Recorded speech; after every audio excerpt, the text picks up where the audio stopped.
ocasión del inicio de esta edición número 50 de la Feria del Libro.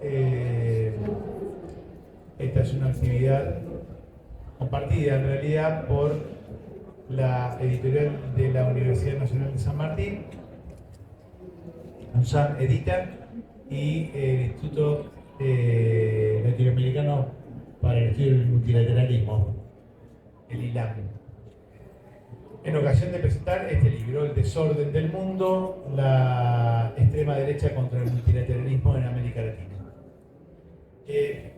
Voy a ser muy breve respecto de, primero, agradecimientos al equipo de la editorial, que hizo un trabajo dicho por los organizadores y los coordinadores de esta empresa muy cuidado, como suelen hacerlo, como lo hacen siempre.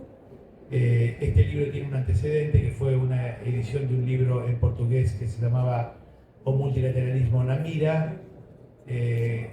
Nos reunimos hace unos años con Giancarlo Suma y nos propuso tiempo después hacer una edición en español.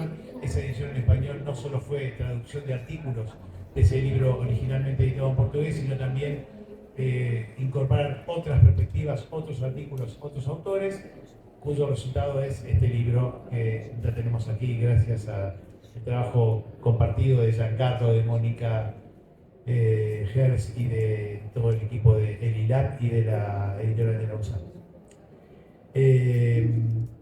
Bueno, el título del libro dice mucho sobre de qué trata este trabajo que tiene ocupado a muchos académicos intelectuales y a este grupo del ILAM de Río de Janeiro.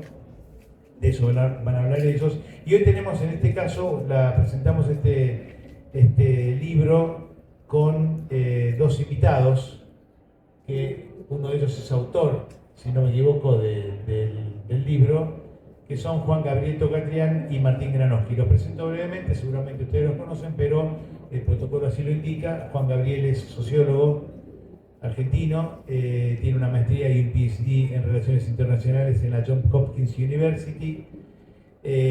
Actualmente, supongo que eso es así, desde el año 2009 es profesor de Relaciones Internacionales de la Universidad de Itela, fue profesor en la Universidad de San Andrés.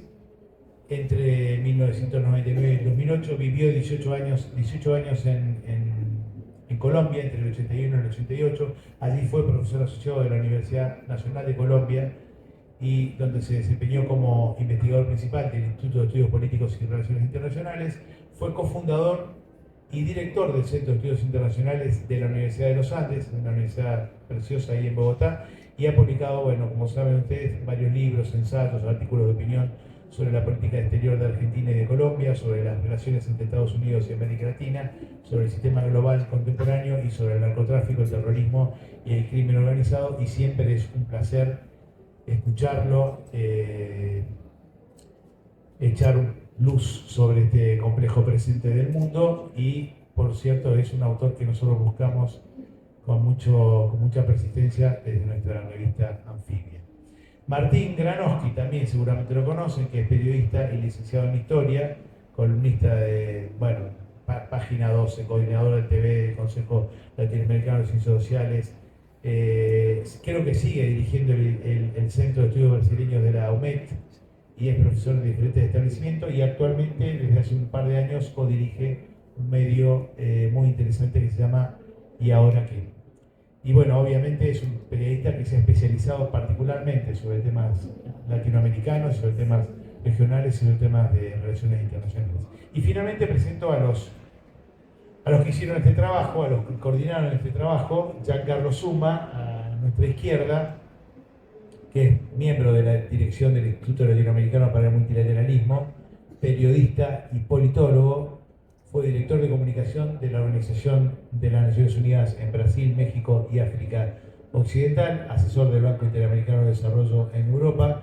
Coordinó la comunicación internacional de las campañas de Lula 2002-2006, campañas electorales a presidente, ¿no? Es autor de varios libros sobre política latinoamericana, fue investigador visitante en la London School of Economics y es miembro del Consejo de Administración del Institut d'Attitude de l'Amérique Latine en París. Actualmente prepara una tesis doctoral en École d'Attitude de Ciencias Sociales.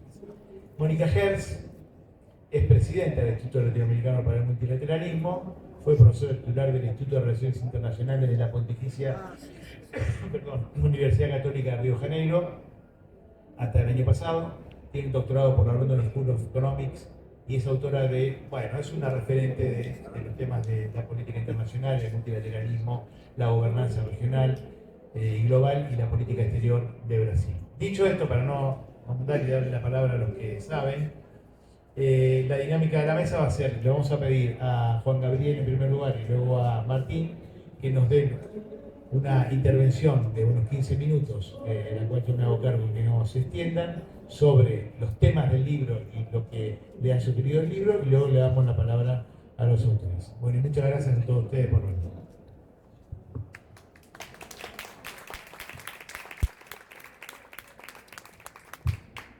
Bueno, muy buenas noches. Es un gusto estar acá con todas las personas que nos acompañan.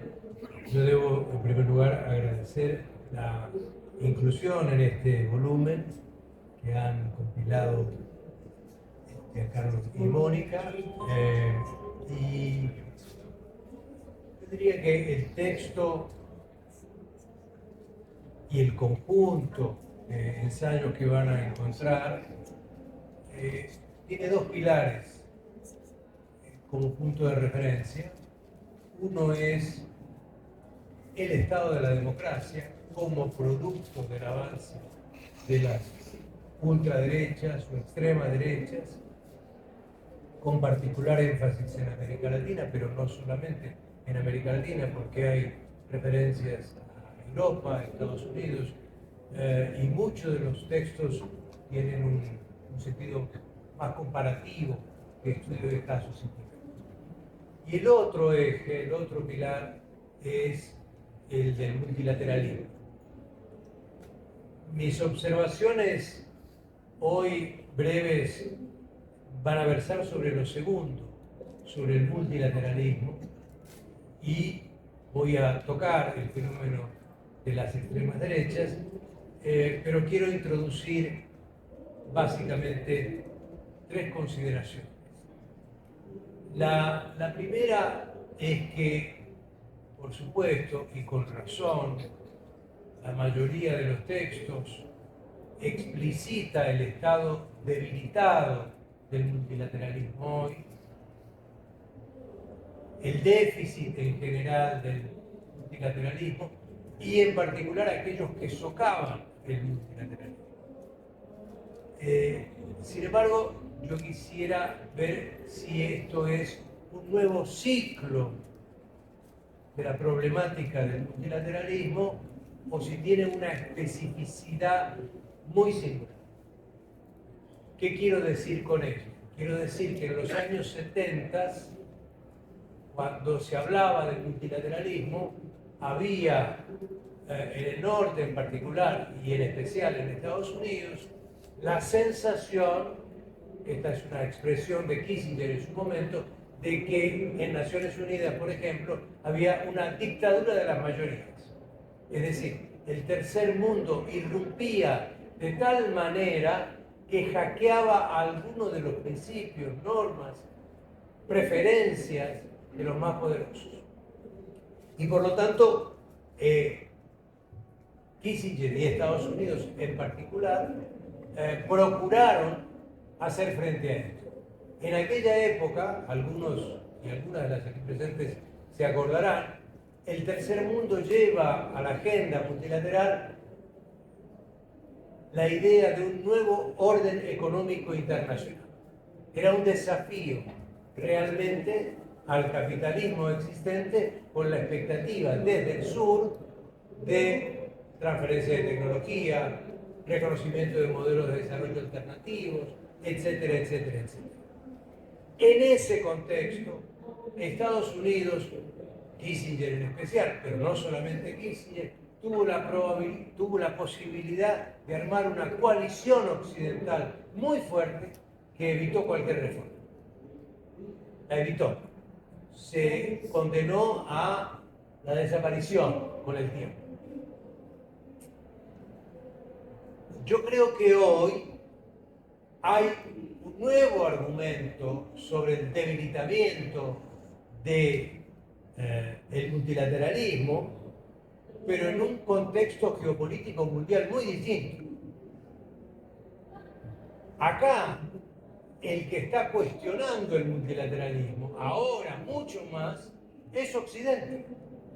Cuando dice que hay un conjunto de prácticas, principios, que el sur global exige que se cumplan, pero que los socavan son las acciones en general de los países del norte. ¿Por qué Kosovo no se tramitó en el Consejo de Seguridad y se tramitó a través de la OTAN? ¿Por qué la crisis financiera del 2008 devino básicamente de Occidente? ¿Por qué una serie de fenómenos empezaron a aparecer con críticas muy severas de parte de lo que antes llamábamos los países centrales? Yo creo que aquí se invirtió la situación y los que están y estamos tratando de que por lo menos no se termine de horadar el multilateralismo tal cual lo conocemos, venimos del sur. ¿Sí? Esta es una gran diferencia. Y esta diferencia es producto no de que estamos en una transición, ni que estamos en un interregno, dos modos de ver este momento histórico, sino lo que para mí es que estamos atravesando un orden sin hegemonías. Ni Estados Unidos la tiene, ni Occidente la puede imponer, y China no está en condiciones de avanzar, tanto en términos de capacidad o de responsabilidad, en cuanto a la posibilidad de convertirse en un actor hegemónico pleno. Entonces, la novedad, por otro lado, es que los que ahora más lo debilitan argumentalmente son, en parte, los de extrema derecha. Vayan a escuchar los discursos que ya dio en el 2024 el presidente Milei, vayan a escuchar el que dio en el 2025, terrible, contra por qué la agenda de género, por qué el medio ambiente, por qué cierto interés de tener una agenda de justicia social. Bueno, los que socavan en realidad vienen del norte, pero tienen varios en el sur que los acompañan. Entonces, aquí hay que entender cómo es esta coalición actual que debilita el multilateralismo. Me parece que esa es una pregunta. Mi segundo punto, sigo con el multilateralismo acá, por supuesto, es que también históricamente, en los años 70 hubo una sensación de exceso. ¿Qué quiero decir una sensación de exceso? Quien mejor lo planteó fue quizás en aquel momento la Comisión Trilateral. Había un exceso de democracia. La gente exigía mayor participación. La gente exigía, demandaba ser partícipe de las decisiones. La gente exigía que el estado de bienestar fuera amplio y profundo. La gente exigía y por lo tanto eso era visto como un exceso. ¿Qué propuso la Comisión Trilateral en ese momento? Algo muy sencillo. Hay que ajustar la democracia. Entonces, hay que generar un poquito de apatía, que la gente no participe tanto, que entonces, bueno, viva la flor y el mundo, el rosado, no nos ocupen los jóvenes de los grandes problemas, desentiéndase porque hay una forma técnica y tecnocrática de llevar a cabo la democracia. Y entonces lo que había que ajustar era la democracia. Y de ahí en más, en los 80 en especial, tenemos el gradual, luego más acelerado, desmembramiento, desarticulación de lo que se conoce como el estado de bienestar. Hoy me parece que hay otro tipo de argumento por el exceso. Y es el exceso que trae otra vez el sur global, en parte con una agenda más desafiante, pero a su vez con nuevas instituciones desde el sur global. ¿Sí? que se van creando. ¿Sí? La Organización de Cooperación de Shanghái, los BRICS, en su momento UNASUR, en su momento CELAC, lo mismo pasa en África, etc. Es decir, estos del sur vienen a exigir más en momentos en que estamos transitando una situación de tensión geopolítica creciente. Y frente a esa tensión política creciente, si en los 70 lo que había que ajustar era la democracia, yo me pregunto si lo que ahora hay que ajustar es la paz. Es decir, debemos vivir en un estado persistente de conflictividad. En esa dirección, lo que estamos viviendo hoy, después del ataque de Estados Unidos e Israel a Irán, es para mí la demostración más clara de un conjunto de derechos amplios que ha venido socavando Estados Unidos, Israel y también Irán. Porque, por supuesto, no había nada en la carta que justificara el uso de la fuerza.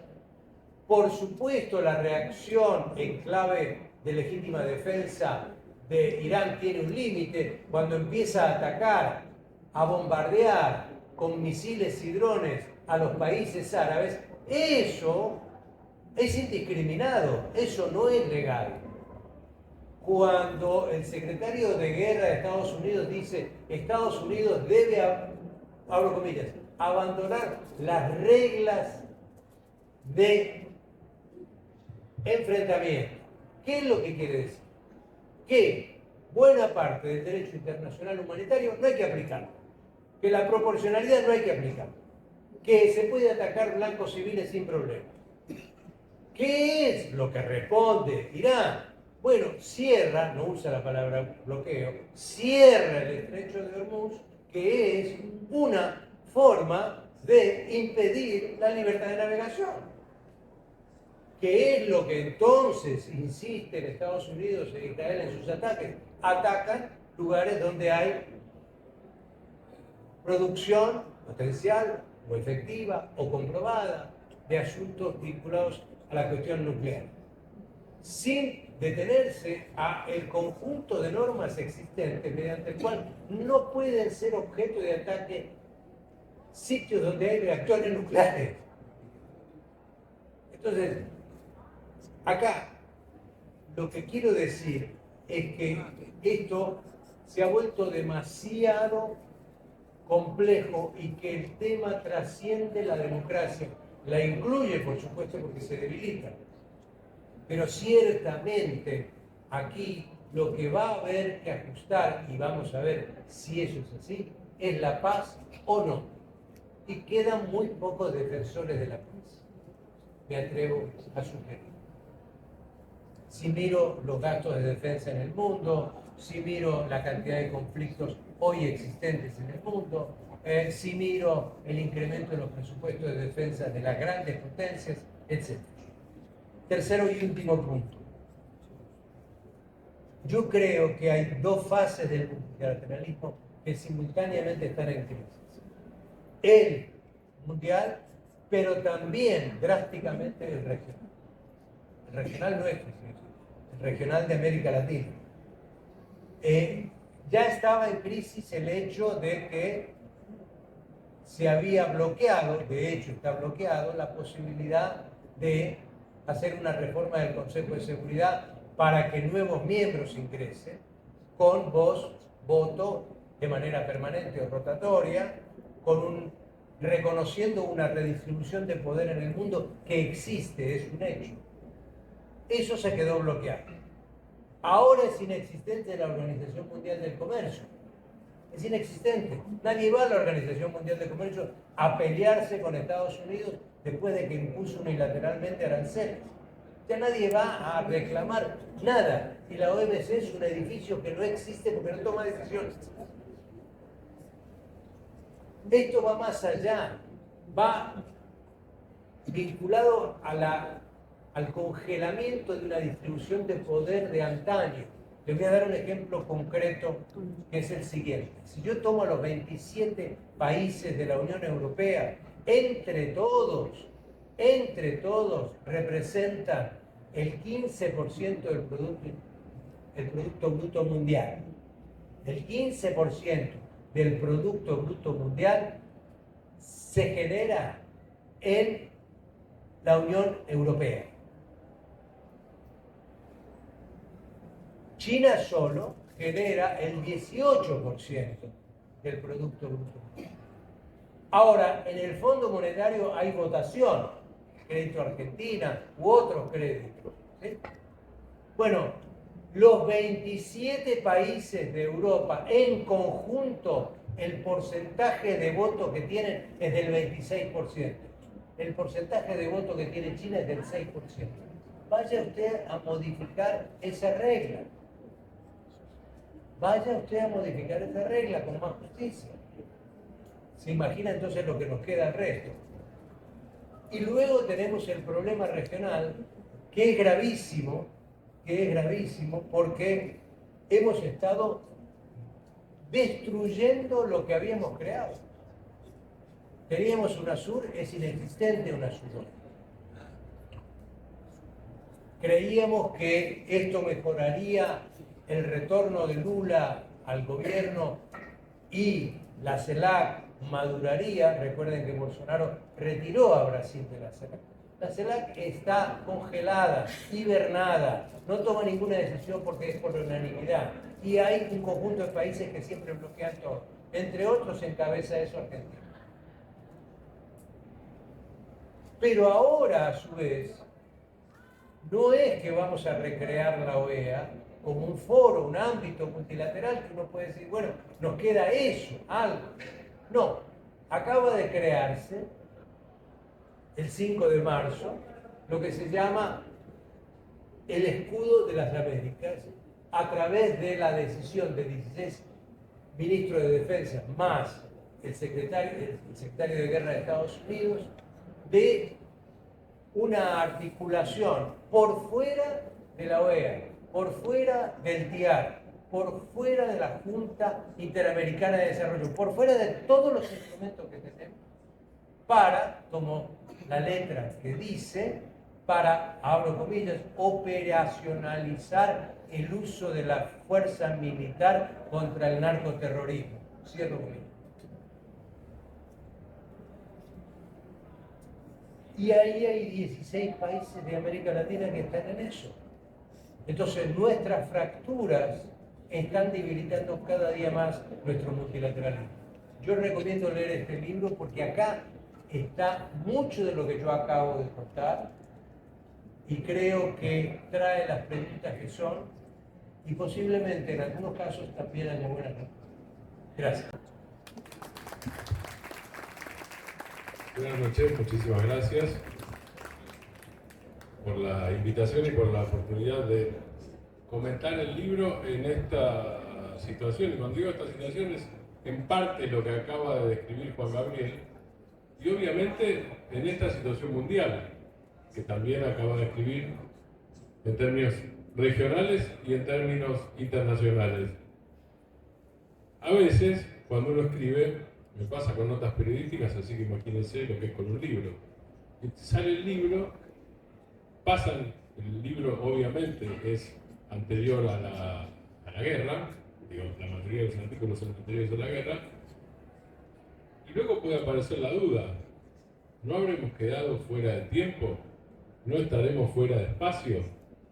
¿No habría que frenarlo y reeditar rápidamente? Y si piensan en eso, si tienen esa duda, si los autores y los compiladores y la UNSAM tienen esa duda, en mi opinión pueden quitársela directamente. El libro resiste absolutamente lo que está pasando y no solo resiste, sino que entre el contrapunto entre los artículos del libro y la temática del libro y lo que está sucediendo en el mundo y en la región, pero hablo del mundo porque es lo más caliente ahora, en este momento, por lo menos desde hace un mes y pico, dialoga perfectamente y explica parte de lo que está sucediendo. Este libro hace lo que Pablo Stefanoni, que es uno de los autores además, hace un tiempo cuando hizo su libro sobre la rebeldía y la ultraderecha, recomendaba, yo siempre lo recuerdo el libro, pero además recuerdo una sugerencia que Pablo hacía de entrada, que decía a esta gente, y hablaba de las extremas derechas hace mucho tiempo, parece prehistórico, no tanto, pero parece prehistórico, cuando casi nadie hablaba, a esta gente hay que tomársela en serio. Y para tomársela en serio, decía Pablo en ese libro, hay que leerla, hay que estudiarla, hay que ver a los teóricos. Y entonces ese libro hablaba desde Rothbard en adelante, de Rothbard para acá, de lo que a uno se le ocurriera, o de lo que Pablo había rastreado en una gran investigación. Y este libro cumple con ese presupuesto, con ese prerequisito básico para entender a las ultraderechas. Y en este libro además, junto a Mónica Herz, uno de los compiladores, aquí presente, Giancarlo Suma, vos mencionabas la existencia de ¿Y ahora qué?, que arrancó hace 2 años y pico. Una de las primeras personas que yo conocí que sistematizó qué querían las ultraderechas en el mundo, qué tenían en común y qué mecanismos usaban fue Giancarlo Suma, justamente. Es un maestro en este tema. En el artículo, ellos compilan y además tiene un artículo que no casualmente se llama, y me voy a tomar de eso, le voy a leer el título: La nueva cruzada, derecha radical versus democracia, derechos, ONU y cooperación internacional. Ese artículo, aparte de la compilación, ese es el artículo, el ensayo que escribieron Mónica y Giancarlo para este libro. Y me parece que no es casual que hayan usado, quizás lo sobreinterpreto y ustedes me disculparán, en ese caso, autor de autor, pero claramente no hay solamente un uso metafórico de la palabra cruzada. Hay la explicación de cómo fueron actuando los mecanismos de poder de las diferentes ultraderechas para construir y para destruir. Y cuando hablan de destruir, es lo que vemos en la Argentina a diario, cuando hablan de destruir derechos. Hablan de destruir derechos. Y cuando hablan de hablan de construir instituciones contra esos derechos. No es el anarquismo, no es solamente el autopercibido anarcocapitalismo. Hay destrucción y construcción, y hay organización. En el libro está muy bien descrito. Voy a tomar a ver si... Anteojos.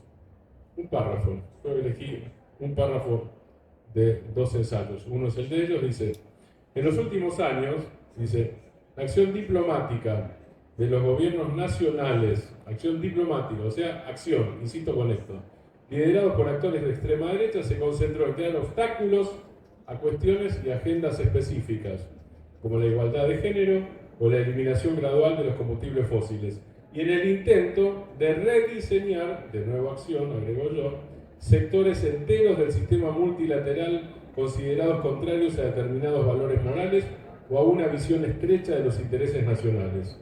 Los mecanismos de derechos humanos de Naciones Unidas son uno de los principales objetivos de estos actores. Y si hablamos de derechos humanos, hablamos de los DESC en general.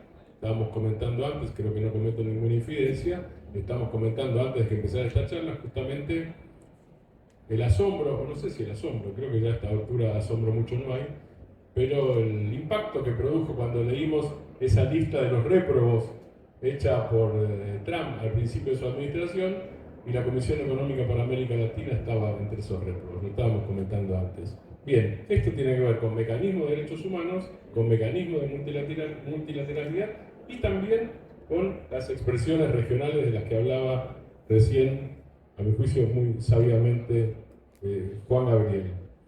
Lo que tiene este libro podría haber sido una especie de reivindicación del multilateralismo bobo, es decir, multilateralismo como concepto abstracto, no lo es, está bajado a tierra. Está bajado a tierra en términos de derecho internacional, en términos de lo que la ONU hizo bien, y en todo caso en términos de la incapacidad de la ONU, pero no contra la ONU, sino en todo caso como reivindicación de lo que a la ONU le falta o le faltaría, por lo menos teóricamente, para completar como herramienta internacional que tiene que ver con algún tipo de regulación. Si hacemos este contrapunto rápidamente con lo que está sucediendo hoy, alguna gente no habituada al análisis de la política internacional, a ustedes les habrá pasado seguramente, pregunta, ¿y nadie frena? ¿Nadie frena esto? Y cuando alguien pregunta nadie frena, yo digo, ¿vos qué te imaginás que lo tendría que hacer? Bueno, no sé, Naciones Unidas es la primera respuesta. Digo, pero Naciones Unidas está vaciada.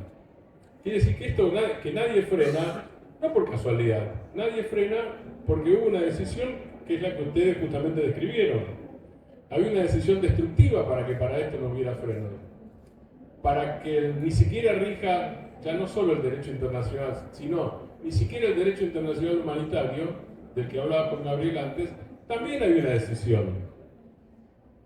Y la decisión tiene que ver con la hiperconcentración de la riqueza, de la que siempre habla Oxfam, creo que, ¿no? 1 o 2%, mejor dicho, 4.000 personas tienen la riqueza de la mitad del mundo, para decirlo grosso modo, y tiene que ver con la concentración de poder. Y cuando la Argentina se desmultilateraliza, vamos a inventar un neologismo, lo hace sobre todo regionalmente, lo hace respecto a Naciones Unidas y lo hace regionalmente, pero lo hace en varios sentidos. En el artículo de Tocatrián y Malacalza se habla de la desautonomización, que a mí me parece un concepto muy interesante. Porque autonomía no es lo mismo que independencia absoluta. Y obviamente es lo contrario de la dependencia, pero a su vez es lo contrario también del extremo que es el Estado vasallo. Milei, y no lo digo en términos ideológicos, aunque podría serlo, ni siquiera es una opinión, escribo es una descripción, cuando alguien dice me alineo con, está diciendo los jefes son. Cuando Milei decide alinearse con los Estados Unidos e Israel, es a ellos los seguimos porque son los jefes. La Argentina pasa a ser Estado vasallo por asunción presidencial. Y lo que hace previamente, la primera medida de política exterior no fue esa. La primera medida de política exterior del presidente Milei es mandarles una carta a cada uno de los presidentes o primeros ministros de lo que entonces era el BRICS. Recuerden que estamos hablando del 10 de diciembre de 2023 y que la Argentina, junto a otros países, se iba a integrar el 1 de enero de 2024 a los BRICS más, que hoy existen, pero en Argentina no está. Con regímenes tan izquierdistas como Arabia Saudita, digo, por si el gobierno cuestionaba el carácter ideológico de esto.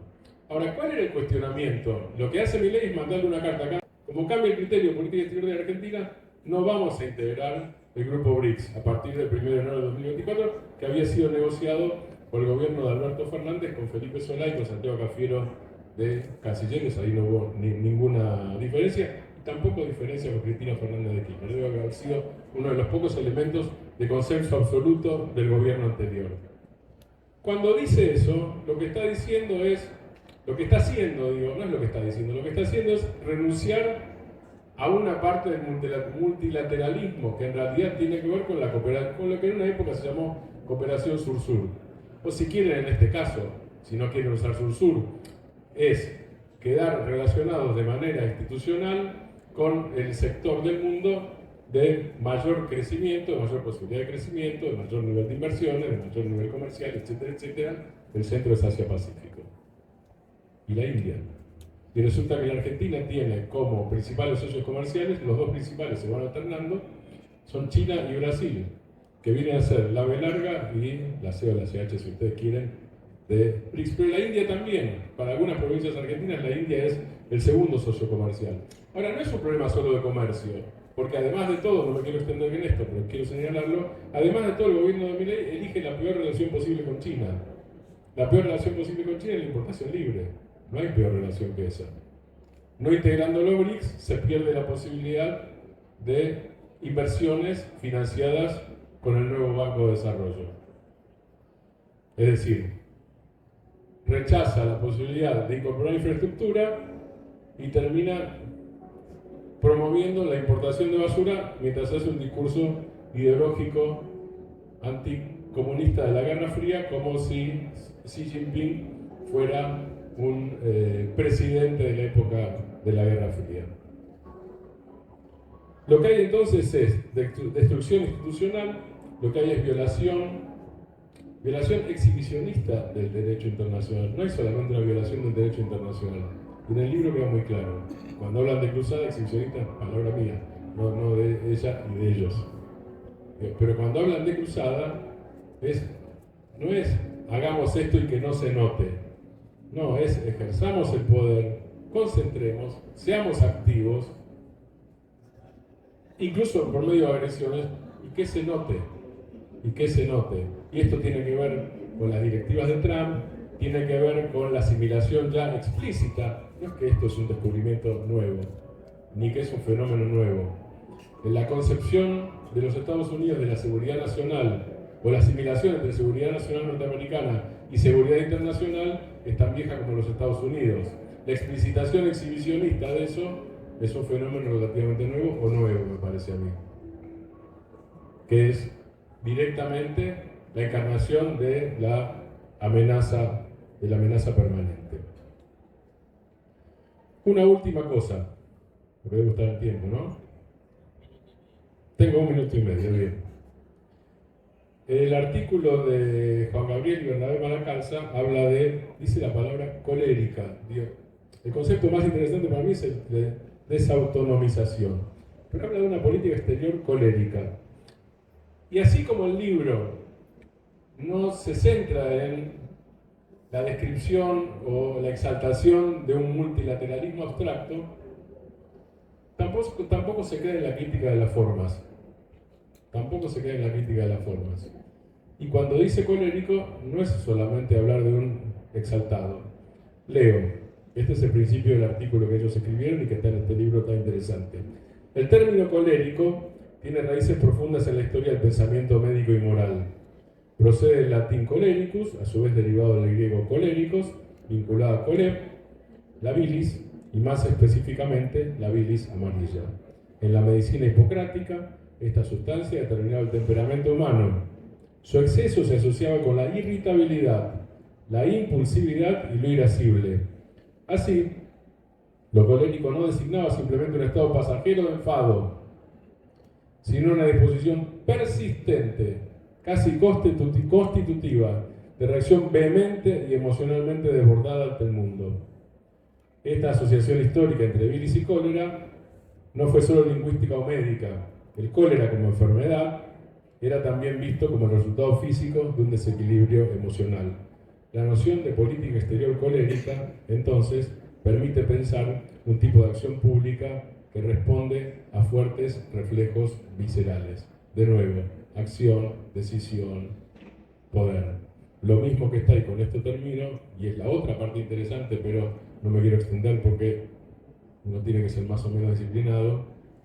Hay un interesantísimo análisis del fenómeno de Jair Bolsonaro en Brasil en el libro. Me parece que otra de las cosas interesantes, además del multilateralismo y del análisis de las extremas derechas, es el análisis de Bolsonaro, que hace que uno tenga vergüenza política. Yo la siento, por lo menos. Porque resulta que tuvimos una experiencia aquí nomás, en Brasil. Ya hubo una experiencia de extrema derecha que gobernó. Alguien, y no hablo en términos académicos, alguien en términos políticos estudió en serio lo que acababa de pasar en Brasil con 4 años de Bolsonaro. Lo teníamos aquí al lado. El nivel estoy hablando de la política, no estoy hablando de la academia. Y si quieren me incluyo en esto. El nivel de indiferencia, el nivel de falta de estímulo, el nivel de falta de interés tiene consecuencias. Yo no estoy diciendo como si fuera un fruto de pensamiento iluminista que entender alcanza y que, como decían los viejos anarquistas, si se le quitaba el velo de la ignorancia a las personas, automáticamente iban a ser iluminadas por la razón y de la razón vendría la revolución. Yo no estoy diciendo eso. Lo que digo es que si no se explica, si no se aprovecha, si no se ponen palabras y no se analizan fenómenos, es más difícil hacer política y tener éxito en la política.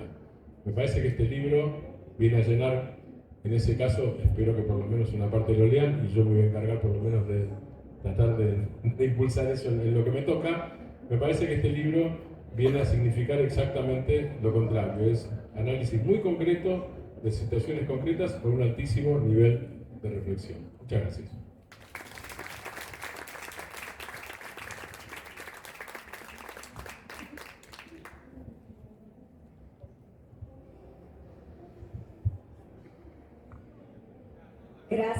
Gracias a todos, especialmente gracias a los comentarios muy interesantes, difíciles y muy generosos. Gracias.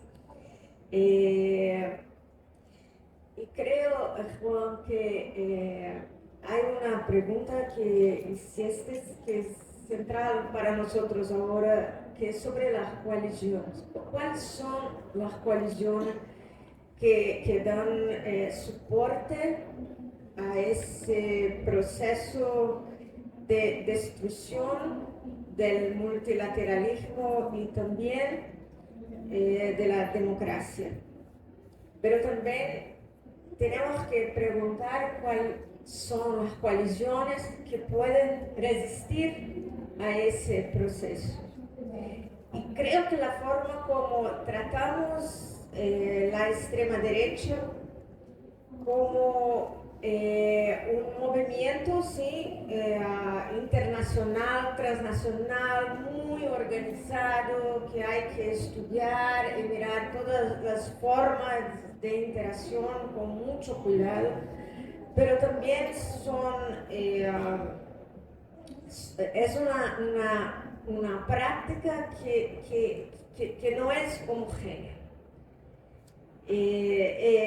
Mirar las distinciones, por eso tratamos la extrema derecha o la derecha radical a partir de una especie de modelo para que podamos mirar cuáles son los pilares que tienen más peso en un caso o en otro.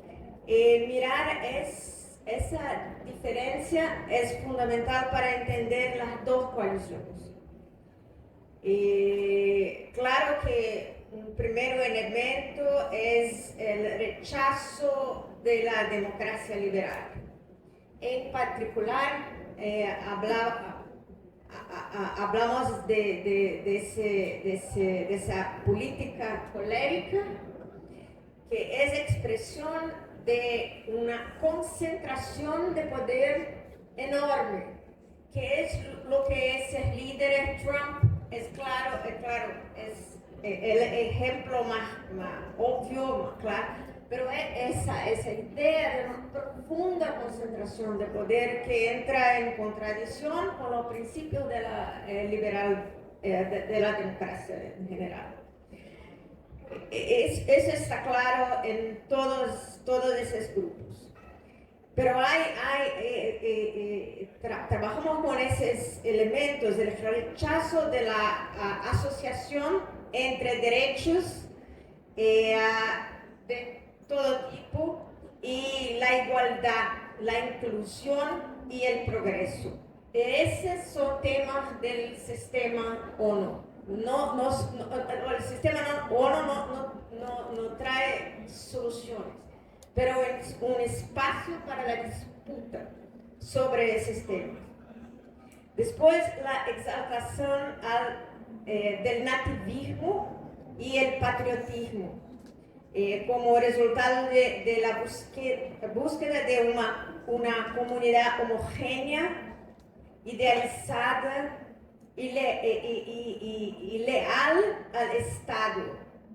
Esa idea de una comunidad homogénea que puede tener como pilar la raza, la religión o otras cosas.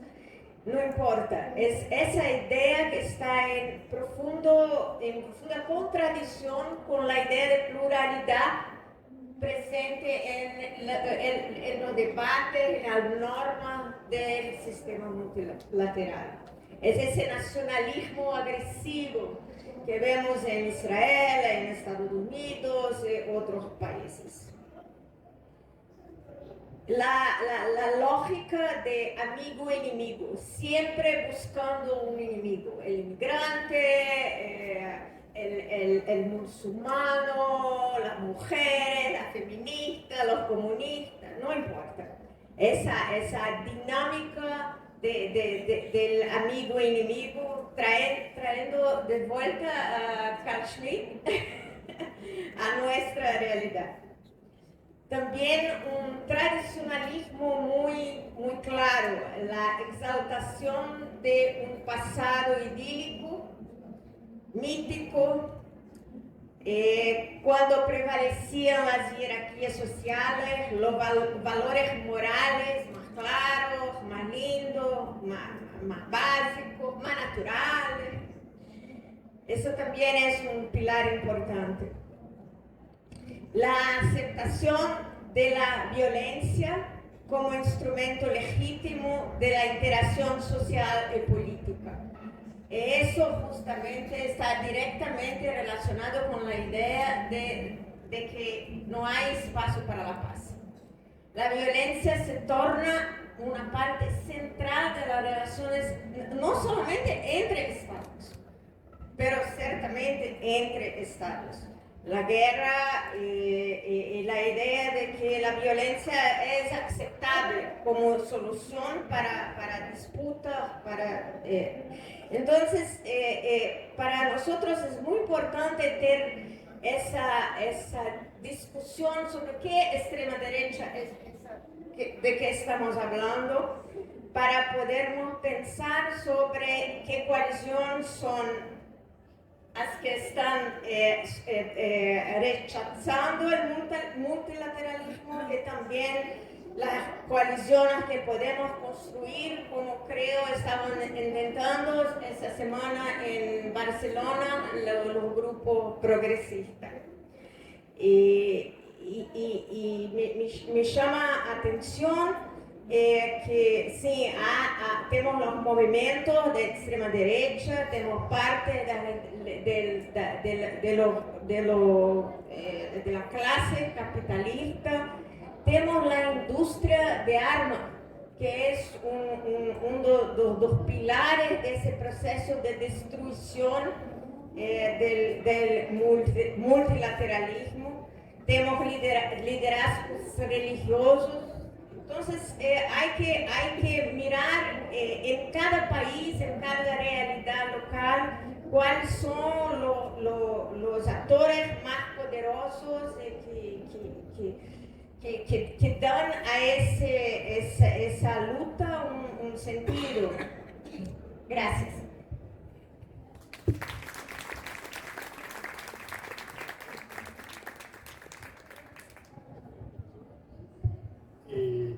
Buenas noches a todas y todos. Después que la ventaja de hablar por último, siempre que casi todo ya se dijo, entonces podré solamente limitarme a algunas consideraciones. La primera es un poco explicar de dónde sale ese proyecto, por qué también creamos el Instituto Latinoamericano para el Multilateralismo. Ese libro es el segundo libro que lanzamos, es el segundo proyecto. Ahora estamos finalizando un proyecto sobre la cooperación, el estudio sobre la cooperación entre América Latina y África, y toda otra serie de seminarios, encuentros, conferencias. Tenemos acá amigos y colegas que participaron también en otras actividades que realizamos, no aquí en Argentina. Bueno, y eso, ¿por qué nos lanzamos en eso? Bueno, porque a partir de experiencias diferentes, los animadores, los fundadores de esta iniciativa, tenemos un background, digamos, experiencias personales, profesionales diferentes. La mayoría son académicos. Yo tengo un pie en la academia, pero principalmente yo fui por casi 20 años un operador internacional, funcionario internacional en la ONU, en el BID, etc. Entonces siempre, sobre eso tuvimos con Mónica y otros colegas discusiones infinitas entre los que decían, bueno, la teoría del multilateralismo, la organización esa, yo digo sí, pero la práctica es completamente otra, o sea, muchas veces las cosas se pasan mucho más porque es así que funciona la organización, por la sociología de las organizaciones. No, perdón, decía, las cosas muchas veces pasan más por sociología de las organizaciones y a través de idiosincrasias de las personas de que por teoría de las relaciones internacionales, ¿no? Aunque la teoría es fundamental para entender, pero digo, muchas veces la realidad de los organismos internacionales tiene una su, digamos, dinámica propia.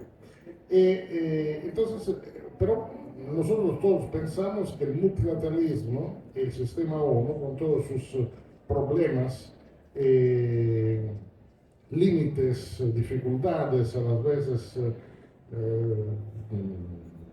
sobreposiciones, exceso burocrático, ineficiencias, porque eso también hay, pero es lo mejor que hasta la fecha se logró en la práctica inventar para intentar organizar las relaciones internacionales, o sea, para evitar que la utilización de la violencia, de la guerra, de las armas, fuera la única o la principal forma de organizar las relaciones entre países. O sea que hay algo más que el poder bruto.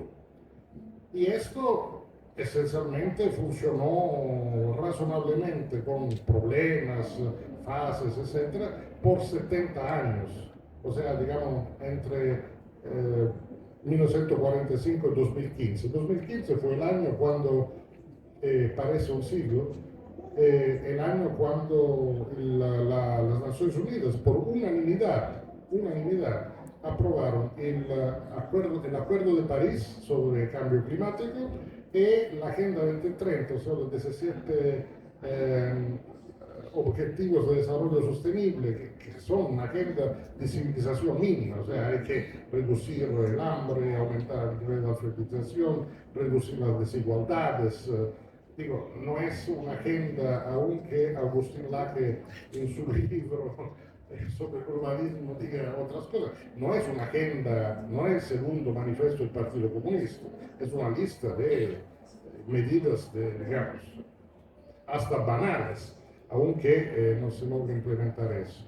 Bueno, después de 2015 llegó 2016, y el 2016 fue el año del Brexit, el año de la primera elección de Trump en Estados Unidos, al lado el año del golpe parlamentar contra Dilma Rousseff.